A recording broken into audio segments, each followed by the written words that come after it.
So let's jump into a deal. I talked about this earlier in our risk management situation, but landlords do take on enormous risk in the first year's of a lease, especially in an environment like now, where again it's hard to assess these tenants pre-OTSO. If you have OTSO, you're going to feel better about it. But if you didn't have it, you're stuck with bad information or limited information at a minimum, and you're writing big checks. So here's a typical deal in Houston. Let's say it's a 5,000 square foot office deal, and the rent's roughly 12 grand a month. So this is not an expensive building by any means, but these are typical allowances. Landlord might be putting 15 bucks a square foot in a second generation space. Maybe they're moving a few walls.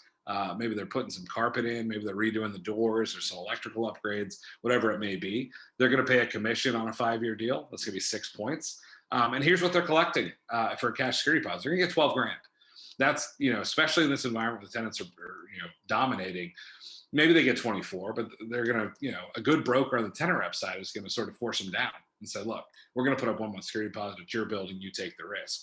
And again, the lure of a deal for a landlord, there's no magic to commercial real estate. Most real estate is valued, and I think rightly so, on income. And so that income is essential. How do we get the income? We got to rent. And so there's a huge motivation for landlords to make deals. But really the illustration in this slide is simple. We got a big TI allowance here. We got a big commission, and we got 1 month to cover us. So we're almost, we are. We're $106,000 short if we see a default here. Really in the first year. In most leases, you'll find, especially in these larger deals in major markets, that landlords don't start to break even on deals, in a 5-year deal, almost at the midpoint. And so, we've got to remember as brokers and people that represent our clients, this stuff is expensive.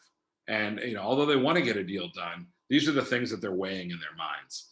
And so let's talk about OTSO. How would OTSO be used in this situation? So it's the same deal economics. If it was a 5,000 square foot lease and the rent is 12 grand a month, let's say we were able to approve that tenant for a $50,000 policy.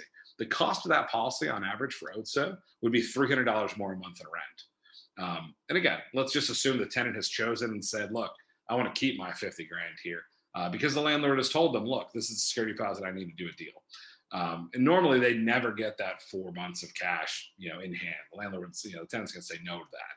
However, in our example here, what we're doing is framing it as an option. So we tell the tenant, look, either write me a check for 50 grand or no check and it's 300 bucks a month. And I will tell you from our experience, about 85% of tenants that get approved choose our program. They would much rather keep the liquidity and share that risk with us going forward. Now let's talk about it from a landlord perspective. That's what this is about. Again, that deal cost the landlord 118 grand in commissions and TI to put somebody in.